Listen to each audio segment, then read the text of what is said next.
Hello বন্ধুরা, good morning. কেমন আছো সবাই? আশা করছি তোমরা সবাই ভালো আছো, সুস্থ আছো, আর আমরাও ভালো আছি। আমার নতুন একটা ভিডিওতে তোমাদের সবাইকে জানাই অনেক অনেক স্বাগত। সকালবেলা ঘুম থেকে উঠেই কিন্তু মেয়ের জন্য খাবার বানানো। এই যে রোজ রোজ কী বানাবো মাথার মধ্যেই আসছিল না। ইউটিউব সার্চ করে দেখলাম আজকে একটা নতুন রেসিপি। নাম তো জানি না, নামও কিন্তু রেসিপির মধ্যে বলেনি। তো ভাবলাম চলো আজকে একটা হেলদি রেসিপি মেয়ের জন্য বানানো যাক। গাজর আর আলু কিন্তু সিদ্ধ করে ভালো করে ম্যাশ করে নিয়েছিলাম, আর গাজরটা কিন্তু কাঁচা ছিল, ওটাকে কিন্তু গ্রেট করে নিয়েছিলাম। দেখো, গাজর আর আলু দিয়ে করছি, চাইলে কিন্তু অনেক সবজি যেগুলো থাকে ওইগুলো দিয়ে কিন্তু করা যেতে পারে, যেরকম বিনস ধরো বা অনেক কিছু থাকে ওইগুলো দিয়েও কিন্তু করা যেতে পারে, কিন্তু আমি গাজর আর আলু দিয়ে সিম্পল করছি। কড়াইয়ের মধ্যে হালকা তেল দিয়ে কিন্তু ওর মধ্যে গাজরগুলো হালকা একটু ভেজে নেব, যাতে গাজরের যে কাঁচা স্মেলটা থাকে না, ওইটা যেন কেটে যায় আর কি। ওটা থাকলে কিন্তু অনেকেই খেতে পছন্দ করে না। ও স্মেলটা কেটে যাওয়ার পর এই যে আমি যে আলুটাকে সিদ্ধ করে যে ম্যাশ করে রেখেছিলাম, ওই আলুটাকে সঙ্গে দিয়ে দিয়েছিলাম। স্বাদ মতন লবণ দিয়ে কিন্তু ভালো করে ওটাকে মিশিয়ে নেব আর কি, ভালো করে হালকা ভেজে নেব বা মিশিয়ে নেব বলতে পারো। দেখো, কাঁচা দিয়েও কিন্তু বানানো যেতে পারে, কিন্তু আমি হালকা করে ভেজে নিচ্ছি, যাতে ওই যে গাজরের যে স্মেলটা থাকে, গন্ধটা থাকে, ওটার জন্য কিন্তু অনেকেই খেতে পছন্দ করে না। তার কারণে কিন্তু গাজরটাকে হালকা ভেজে নিয়ে কিন্তু আলুটাকে দিয়ে কিন্তু হালকা নেড়ে চেড়ে কিন্তু আমি নামিয়ে নেব। এই যে দেখতেই পাচ্ছ, আজকে ভাবলাম চলো মেয়ের জন্য একটা হেলদি খাবার বানানো যাক। আর এই যে দেখতেই পাচ্ছ, ময়দা নিয়ে চলে এসেছি। ময়দাটাকে ভালো করে কিন্তু ঝালিয়ে নিয়েছি। ঝালিয়ে নেওয়ার পর দেখলাম যে কোনো কিছু নেই, ভালো করে মাখিয়ে নেব এটাকে। আর আমি কিন্তু অল্প একটু লবণ দিয়েছি, তার সঙ্গে কিন্তু একটা গরম মশলা একটু দেবো অল্প করে। এর মধ্যেই কিন্তু যেই সব মশলাগুলো করেছিলাম, ওই যে গাজরের যে মশলাটা করেছিলাম, এর মধ্যে দিয়েই কিন্তু ভালো করে মিশিয়ে নেব।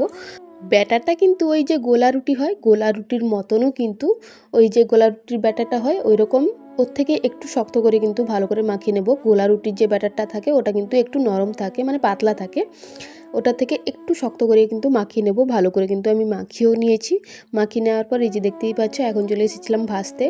মানে এই যে পরোটা বলতে পারো বা রুটি বলতে পারো, একটা ভালো একটা খাবার বলতে পারো, মেয়েদের জন্য হেলদি খাবার বলতে পারো। বেশ ভালোই কিন্তু লেগেছিল, খেতেও কিন্তু বেশ ভালো ছিল। আমি কিন্তু অল্প করে মাখিয়ে কিন্তু করছিলাম, ভেবেছিলাম বাড়ির সবার জন্য করব। তো ভাবলাম চলো একবার প্রথমে বানিয়ে দেখি কেমন লাগে খেতে, যদি একটু খারাপ হয় তাও আবার কেউ খেতে চাইবে না। ভাবলাম চলো অল্প করে একটু করে দেখি, তারপর যদি ভালো হয় তাহলে কিন্তু বাড়ির সবার জন্য পরে একদিন করবো আর কি। আর এই যে দেখতেই পাচ্ছ, আমি কিন্তু ভালো করে চারিদিকে কিন্তু কড়াইয়ের চারিদিকে দিয়ে দিচ্ছিলাম, কোনো মতেই যাচ্ছিল না, কারণ শক্ত একটু আছে না, মানে ব্যাটারটা একটু শক্ত ছিল বলে কিন্তু চারিদিকে যাচ্ছিল না। খুন্তির সাহায্যে কিন্তু ভালো করে দিয়ে দিয়েছিলাম, ভেজে নিয়েছিলাম। ভেজে নেওয়ার পর এই যে দেখতেই পাচ্ছ, এখন আমি স্নান কমপ্লিট করে এসে এই যে নিয়ে বসে গেছিলাম খেতে। 3 পিস 4 পিস মতো কিন্তু বেশি ছিল। তো তোমাদের দাদাভাই খেয়ে বললো বেশ ভালোই হয়েছিল, দাদুও কিন্তু খেয়ে বললো যে বেশ ভালোই হয়েছিল, কিন্তু খুব হেলদি হয়েছিল, বেশ ভালোই হয়েছিল খেতে। আর তেল কিন্তু খুবই কম দিয়েছি, খুবই কম দিয়ে কিন্তু করেছি, কারণ ময়দা ছিল, তো তার কারণে কিন্তু কড়াই থেকে খুব সুন্দরভাবে উঠে আসছিল। তেল না দিলেও কিন্তু খুব সুন্দরভাবে উঠে আসছিল। আর শসার সঙ্গে খেয়েছিলাম, বেশ খেতে মজা হয়েছিল, সত্যি বলছি। একবার হলেও তোমরা এই যে রেসিপিটা একবার হলেও ট্রাই করো ফোনে দেখে, কিন্তু খুবই ভালো হয়েছিল। আর যারা খেয়েছো এরকম করে তারা অবশ্যই কমেন্টে জানিয়ে তো খেতে ভালো হয়েছিল কি নাকি ভালো হয়নি। যাই হোক, খাওয়া দাওয়া কমপ্লিট করে এদিকে দেখো চলে এসেছিলাম রান্না বান্না করতে। রান্না বান্না বলতে গেলে আজকে বাইরের উনুনেই রান্না বান্না হচ্ছে। বাইরের উনুনে কিন্তু আজকে একটু রোদটা কম আছে, তার কারণে কিন্তু বাইরের উনুনে রান্না করতে বসে গেছিলাম। ওই সাইডে কিন্তু দিদা জাল দিচ্ছিল, মানে খড় জাল বলে কিন্তু দিদা ওই সাইডে দিচ্ছিলো। আর এই সাইডে কিন্তু আমি, তোমাদের দাদাভাই কিন্তু মাছ নিয়ে এসেছিলো, জানো তো তোমাদের দাদাভাই কিন্তু বাড়িতে এলেই রোজই মাছ আনতেই হবে। মানে তোমাদের দাদাভাই কিন্তু রোজই মাছ আনে আর কি, একটা দিনও বাদ যায় না যে তোমাদের দাদাভাই মাছ আনে না। আরও না ওইখানে সেরকম মাছ খেতে পছন্দ পায় না বলে কিন্তু, পছন্দ বলবো না, তোমাদের দাদাভাই কিন্তু ওইখানে যে বাইরে যেখানে থাকে ওইখানে কিন্তু মাছ খেতে পায় না।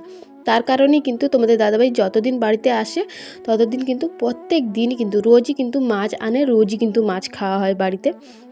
মাছগুলোকে একটু টক রান্না করব বলে কিন্তু মাছগুলোকে ভালো করে কিন্তু আমি ভেজে নিচ্ছিলাম। ওই সাইডে দিদা উনুনের মধ্যে জাল দিচ্ছিলো বলে কিন্তু আমি এদিকে রান্নাটা করতে খুব সহজ হচ্ছিলো আর কি। খড় জাল দিয়ে না, আমি এক সাইডে খড় জাল দিয়ে রান্না করতে পারি না। ওই সাইডে দিদা দিচ্ছিলো আর এই সাইডে আমি কিন্তু রান্না করে নিচ্ছিলাম। রান্নাবান্না কমপ্লিট করে খাওয়া দাওয়া কমপ্লিট করে দুপুরে ঘুমিয়েও গেছিলাম। ঘুম থেকে উঠে আর কোনো কিছুই শেয়ার করিনি, সোজা চলে এসেছিলাম সন্ধ্যাবেলা।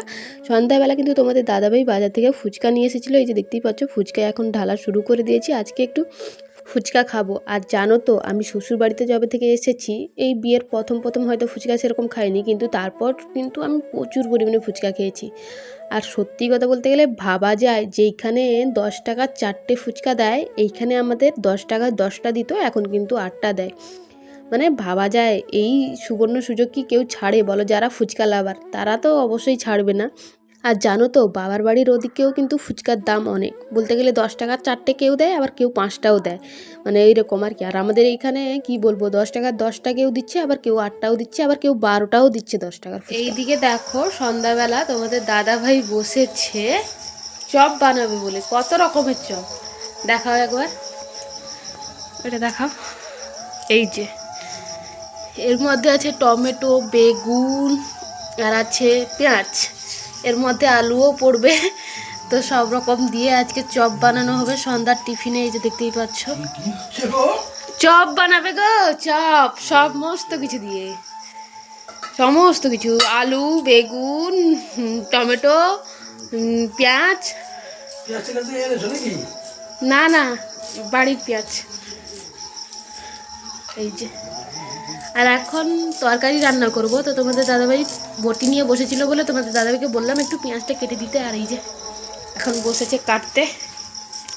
চলো তরকারি রান্নার জন্য আমি ওই সাইডে মানে গ্যাসের মধ্যে এক সাইডে তোমাদের দাদাভাই রান্নাও মানে ওই চপ ভাজবে, আর আমি রান্না করব। তো চলো এগুলো কেটে নিই এখন, পরে আবার কেটে বেটে নিই, তারপর আবার তোমাদের সঙ্গে পরে কথা হচ্ছে। আরে না না, ভেবো না আমি যে একাই যে এতগুলো ফুচকা খেয়ে নিয়েছি সেরকম কিন্তু একদমই নয়। আমি কিন্তু ফুচকা খেয়েছি, তারপর কিন্তু আমার শাশুড়ি মাকে দিয়েছি আর কি, শাশুড়ি মা কিন্তু ওইখানে খেয়েছিল। আর দেখো আজকে তো বললাম তোমাদের দাদাভাইয়ের মাথায় ভূত চেপেছে, আজকে সন্ধ্যাবেলা অনেক রকমের কিন্তু চপ বানাচ্ছে। আর জানো তো তোমাদের দাদাভাইয়েরও কিন্তু টাইম হয়ে এসেছে বাইরে যাওয়ার জন্য, বেশ কয়েক তো দিন হয়ে গেল এসেছে, আবারও কিন্তু অতিথি যাওয়ার টাইম হয়ে এসেছে। অতিথি বলবো না এদেরকে, আর কি বলবো বলো, মানে বাইরে থাকে 6-7 মাস আর বাড়িতে আসে 1 থেকে 15 দিনের জন্য। তো এদেরকে অতিথি বলা ছাড়া আর কোনো কিছু করারই নেই আর বলারও নেই। এই যে দেখতেই পাচ্ছ ওই সাইডে আমি কিন্তু রান্না করছিলাম ঘুগনি, আর এই সাইডে কিন্তু তোমাদের দাদাভাই চপ বানাচ্ছিল, এখন কিন্তু বানাচ্ছিল টমেটোর চপ। আর আমি তো টমেটোর চপ জীবনেও মানে কোনো দিনও খাইনি। প্রথমবার তোমাদের দাদাভাই বাড়িতে বানিয়েছিল, আর একবার বাজার থেকে এনে দিয়েছিল। বাজার থেকে যেটা এনে দিয়েছিল সেটাও কিন্তু বেশ ভালো হয়েছিল খেতে, আর তোমাদের দাদাভাই যেটা করছিল ওটাও কিন্তু বেশ ভালোই হয়েছিল খেতে। আজকে একটা জিনিস দেখেছো, দুজনই কিন্তু স্বামী স্ত্রী দুজনই মিলে কিন্তু আজকে রান্নাঘরে চলে এসেছি, দুজনের হাতে খুন্তি, দুজনেই কিন্তু রান্না করছি। ওই সাইডের গ্যাসে আমি রান্না করছি, এই সাইডের গ্যাসে তোমাদের দাদাভাই রান্না করছে। কখন আমি যদি ওইখানে রান্না করি, তোমাদের দাদাভাই এই সাইডে মানে বাম হাত দিয়ে কিন্তু খুন্তি নাড়ে, কোনো মতেই তো নাড়তে পারছিল না, বেসনের হাত ছিল ডান হাতটা, তার কারণেই কিন্তু বাম হাতে কিন্তু ও খুন্তি নাড়ার চেষ্টা করছিল। দুজনে কিন্তু আজকে রান্নাঘরে রান্না করছি, বেশ মজাও লাগছিল, বেশ ভালোও লাগছিল। এই যে মুহূর্তগুলো না খুবই মনে পড়ে যাবে, যখন তোমাদের দাদাভাই বাইরে চলে যাবে না তখন কিন্তু খুবই মনে পড়ে যাবে আর কি, খুবই কষ্ট দেবে এই যে জিনিসগুলো না, খুবই কষ্ট দেবে। সে যাদের স্বামী হয়তো বাইরে থাকে তারা একমাত্র বুঝতে পারবে এই যে কষ্ট, এই যে অনুভূতিগুলো, এই যে কষ্টগুলো একমাত্র তারাই বুঝতে পারবে। একটা সত্যি কথা কি জানো তো, একজন ছেলে তার পরিবারের সবার মুখে হাসি ফোটানোর জন্য তাকে কতটা স্যাক্রিফাইস করতে হয় দেখো। নিজের বউ বাচ্চাকে ছেড়ে বাইরে চলে যেতে হয়, মাসের পর মাস, দিনের পর দিন, মাসের পর মাস ওদেরকে বাইরে থাকতে হয় নিজের বউ বাচ্চাকে ছেড়ে, বাড়ির সবার মুখে হাসি ফোটানোর জন্য। বাড়ির সবার মুখে হাসি ফোটানোর জন্য বাইরে গেলেও কিন্তু নিজের বউয়ের মুখে কোনোদিনও হাসি থাকে না যতদিন না ও বাড়িতে ফিরছে। যতদিন না নিজের স্বামী বাড়িতে ফিরছে ততদিন নিজের মুখে হাসি কোনো মতেই থাকে না, একমাত্র তারাই বুঝবে যাদের স্বামী বাইরে থাকে। যাই হোক, অনেক হয়েছে। এই সাইডে দেখো তোমাদের দাদাভাইয়েরও কিন্তু চপ বানানো কমপ্লিট, আমারও কিন্তু রান্নাবান্না কমপ্লিট। এই সাইডে দেখো চপগুলো কিন্তু আমি সবাইকে বাটির মধ্যে দিয়ে দিচ্ছিলাম ভাগ করে, কারণ কারণ টমেটোর চপ, বেগুনির চপ, তোমার পেঁয়াজের চপ, সমস্ত কিছুই কিন্তু এক হয়ে যাচ্ছে, বোঝাই যাচ্ছে না কোনটা আলুর চপ, কোনটা টমেটোর চপ, কোনটা পেঁয়াজের চপ। আর তোমাদের দাদাভাই তো বেগুনিও কেটেছে সেরকম গোল গোল করে, যেরকম টমেটো কেটেছে, যেরকম পেঁয়াজ কেটেছে সেরকমই কিন্তু বেগুনি কেটেছে, কোনো মতেই কিন্তু বুঝতে পারছি না। যাই হোক কোনোরকমভাবে কিন্তু আমি সবাইকে কিন্তু বেছে বেছে ভালো করে কিন্তু দিয়ে দিয়েছি। তোমাদের দাদাভাই এখন যাচ্ছিলো বাড়ির সবাইকে দেবে বলে, আর এই চপ বানাতে বানাতে আমাদের ওই 7:30 থেকে 8টা কিন্তু অলরেডি বেজেও গেছিলো। এই যে তোমাদের দাদাভাই এখন দিচ্ছিলো, আর একটা প্লেটের মধ্যে কিন্তু আমার জন্য আর তোমাদের দাদাভাইয়ের জন্য নিয়ে এসেছিলাম। মেয়ে ঘুমিয়ে গেছিলো, ঘুম থেকে উঠেও পড়েছে, ওকেও কিন্তু একটু চপ দিতে হবে। আর ওকে কিন্তু চপ দিলেই কিন্তু ও পেঁয়াজি চপটা কিন্তু বেশ ভালো করে মজা করে কিন্তু খেয়েছে। আর এই যে তোমাদের দাদাভাই আর আমার জন্য নিয়ে চলে এসেছি। চলো আমি চপ খাই। আজকের ভিডিওটাই পর্যন্তই।